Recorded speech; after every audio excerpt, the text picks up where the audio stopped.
ഇമാമത്തിന്റെ ഷർത്തുകൾ എന്തൊക്കെയാണ്? ഒരാൾ ഇമാമ് നിൽക്കുന്നതിന്റെ ഷർത്തുകൾ എന്താണ്? അപ്പോ ആർക്ക് ഇമാമ് നിൽക്കാൻ പറ്റും, ആർക്ക് പറ്റില്ല? അതിന് ഉത്തരം വളരെ എളുപ്പമാണ്. കുല്ലു മുഅ്മിനിൻ മുഖല്ലഫിൻ മുമയ്യിസ് ബാലിഗിൻ, അല്ലെ, പ്രായപൂർത്തിയായ മുസ്ലിമായ ആർക്കും ഇമാമ് നിൽക്കാം. പ്രായപൂർത്തിയും ബുദ്ധിയുമുള്ള മുസ്ലിമായ ആർക്കും ഇമാമ് നിൽക്കാം. പക്ഷേ മഅ്മൂമിനെ സംബന്ധിച്ചാണ് പ്രശ്നം. ആർക്കും ഇമാം നിൽക്കാം, പക്ഷെ അയാളുടെ പിന്നാലെ എനിക്ക് തുടരാൻ പറ്റുമോ ഇല്ലേ, അവിടെയാണ് നമ്മൾ പ്രശ്നം ഉണ്ടാവുക. ഉലമാ പറയുന്നത് രണ്ട് അഭിപ്രായമാണ്. അഭിപ്രായ വ്യത്യാസമുള്ളത് രണ്ട് മദ്ഹബിന്റെ പ്രശ്നം. അതായത് ഹനഫി മദ്ഹബിൽ ബിസ്മില്ലാഹിർ റഹ്മാനിർ റഹീം എന്ന് ഓതൽ നിർബന്ധമില്ല ഇമാമുമാർക്കും, മഅ്മൂമിനുമില്ല. പക്ഷെ ശാഫിഈ മദ്ഹബിൽ ബിസ്മില്ലാഹിർ റഹ്മാനിർ റഹീം എന്ന് ഓതൽ നിർബന്ധമാണ്. അപ്പൊ പ്രശ്നം ഇമാം ഹനഫിയാൻ, മഅ്മൂമ് ശാഫിഈയാണ്. അപ്പൊ നമുക്ക് നിസ്കരിക്കാൻ പറ്റുമോ? ഖൗലാനി, രണ്ട് അഭിപ്രായം ഉലമാഇലുണ്ട്. അങ്ങനെ പറഞ്ഞാൽ തന്നെ അതിന്റെ അർത്ഥം എന്താ? ജായിസുമാണ്, ജായിസല്ല, പറ്റും പറ്റില്ല, രണ്ട് അഭിപ്രായം, രണ്ടും ഈക്വൽ അഭിപ്രായങ്ങളാണ്.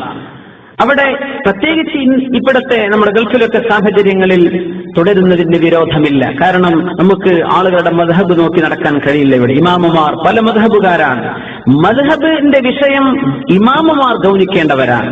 ബാക്കിൽ ശാഫിഈ മദ്ഹബുകാർ തുടരുന്നുണ്ടെങ്കിൽ ഇമാമു മെല്ലെങ്കിലും ബിസ്മില്ലാഹിർ റഹ്മാനിർ റഹീം ഓതണം. അത് പഠിച്ച ഇമാമുമാർ ചെയ്യും, അത് അവര് ചെയ്യേണ്ടതാണ്. അതിന്റെ എന്തെങ്കിലും കുറ്റമുണ്ടെങ്കിൽ ഇമാം, അത് ഇമാം ഏറ്റെടുക്കുന്നതാണ്. മഅ്മൂമിന് പ്രശ്നമില്ല, തുടരുന്നതിന് ബുദ്ധിമുട്ടില്ല, പ്രയാസമില്ല. പിന്നെ മഅ്മൂമിനെ സംബന്ധിച്ചിടത്തോളം ഇമാമിന്റെ നിസ്കാരം ബാത്തിലാണെന്ന് ഉറപ്പായി.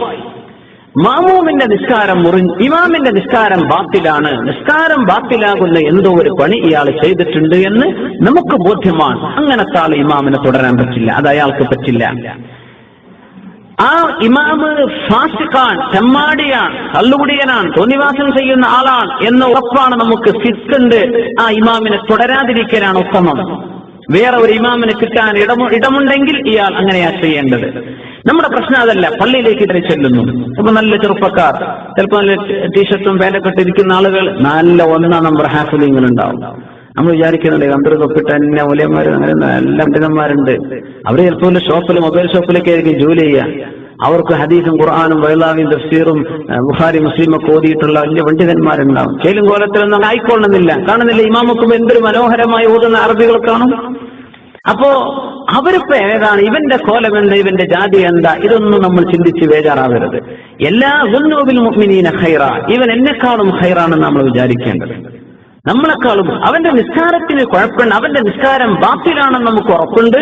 എന്നാൽ അവനെ തുടരാൻ പറ്റില്ല. ഇല്ലേ, നമുക്ക് തുടരാൻ ഉത്തമം. അങ്ങനെയാണ് ചെയ്യേണ്ടത്. ഇനി അതിന്റെ ഇടക്കൊരു കാര്യം കൂടെ പറയാം. നിസ്കരിച്ചുകൊണ്ടിരിക്കുകയാണ്, ഇതിന്റെ ഇടയ്ക്ക് ഇമാമിന്റെ നിസ്കാരം ബാത്തിലായി എന്ന് നമുക്ക് ബോധ്യപ്പെട്ടു. ഇമാമിന്റെ നിസ്കാരം ബാത്തിലായി എന്ന് നമുക്ക് ബോധ്യപ്പെട്ടു. അങ്ങനെ ബോധ്യപ്പെടാൻ നിസ്കരിക്കുന്ന നമ്മൾ ഇമാമുമായി പിരിയണം. ആ പിരിയണം എന്ന് പറഞ്ഞത്, ഫോർ എക്സാമ്പിൾ, ഇപ്പൊ ശാഫിഈ മദ്ഹബിലേക്ക് ഒരു ഉദാഹരണം പറയുകയാണെങ്കിൽ, 1-ാമത്തെ അത്തഹിയ്യാത്ത് ഓതാതെ ഇമാം എഴുന്നേൽക്കാൻ, 1-ാമത്തെ അത്തഹിയ്യാത്ത് ഓതാതെ 4 റക്അത്ത് ഇശാ നിസ്കാരത്തിന് 1-ാമത്തെ അത്തഹിയ്യാത്ത് അബ്ആദ് സുന്നത്തുകളിൽപ്പെട്ട അത്തഹിയ്യാത്ത് ഓതാതെ ഇമാം എഴുന്നേൽക്കാൻ സുന്നത്താണ്.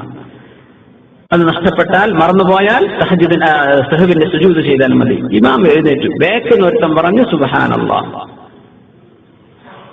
അങ്ങനെ പറഞ്ഞാൽ ഇമാം ഇനി താഴേക്ക് പോകരുത്, ഇമാം 3-ാമത്തെ റക്അത്തിൽ തുടരുന്നേ വേണ്ടത്. പക്ഷെ ഇമാമിന് മനസ്സിലായില്ല, പഠിച്ചോനെ ഞാൻ അത്തഹിയ്യാത്ത് ഓതിയില്ല, ഒരു മസാലൊന്നും പഠിച്ചിട്ടില്ല, നേരെ അങ്ങോട്ട് പോയി റുക്കൂഇൽ നിന്ന് നേരെ സുജൂദിലേക്ക്, അത്തഹിയ്യാത്തിലേക്ക് മടങ്ങി, ഖിയാമിൽ നിന്ന് അത്തഹിയ്യാത്തിലേക്ക് തിരിച്ചുപോയി.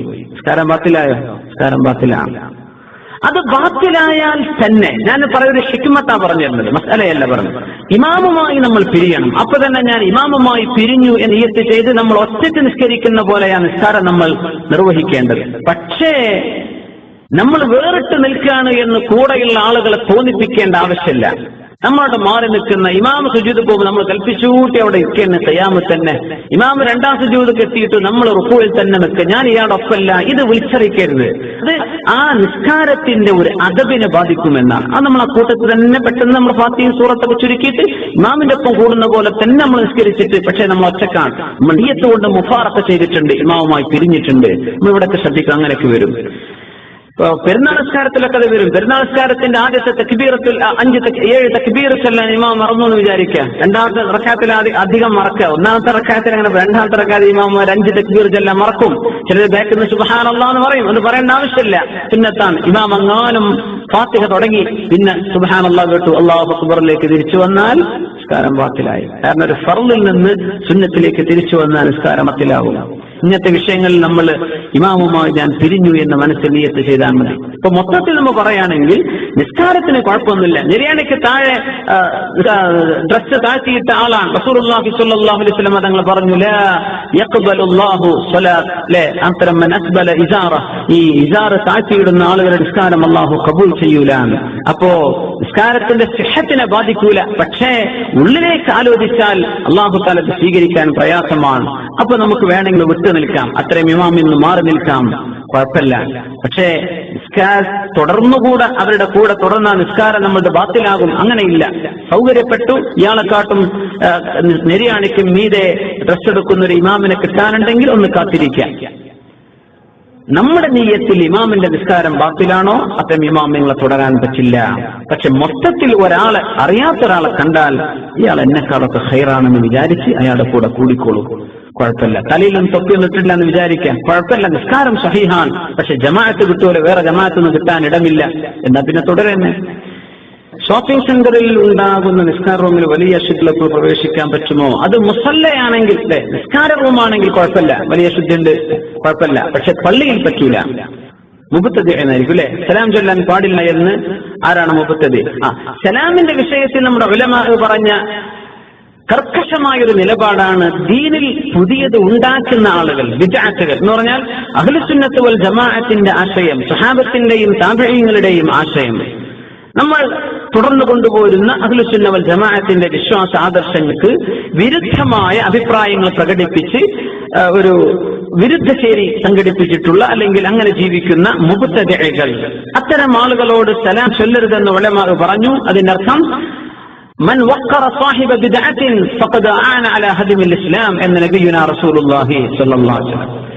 സലാം പറഞ്ഞ് ഒരു മനുഷ്യനെ, ഒരു ബിദ്അത്തിന്റെ ആളെ ഒരാൾ ബഹുമാനിച്ചാൽ, ബിദ്അത്തിന്റെ ആളെ ഒരാൾ ബഹുമാനിച്ചു, ഫഖദ ആന അലാ ഹദ്മിൽ ഇസ്ലാം, ഇസ്ലാം പൊളിക്കാൻ അയാളെ സഹായിച്ചു എന്നാണ് അതിന്റെ അർത്ഥം എന്ന് റസൂലുള്ളാഹി സ്വല്ലല്ലാഹു അലൈഹി വസല്ലം.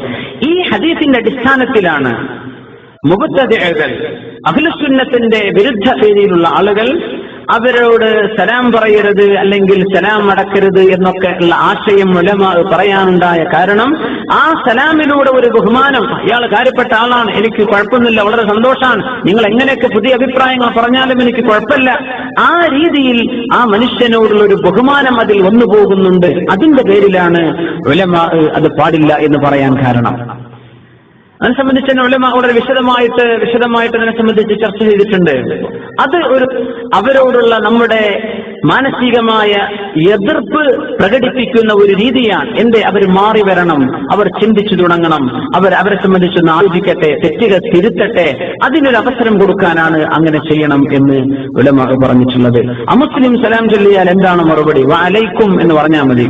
വഅലൈക്കും, അസ്സലാമു അലൈക്കും എന്നൊക്കെ പറയും. വഅലൈക്കും, നിങ്ങൾക്കും എന്ന് പറഞ്ഞു നിർത്തുക.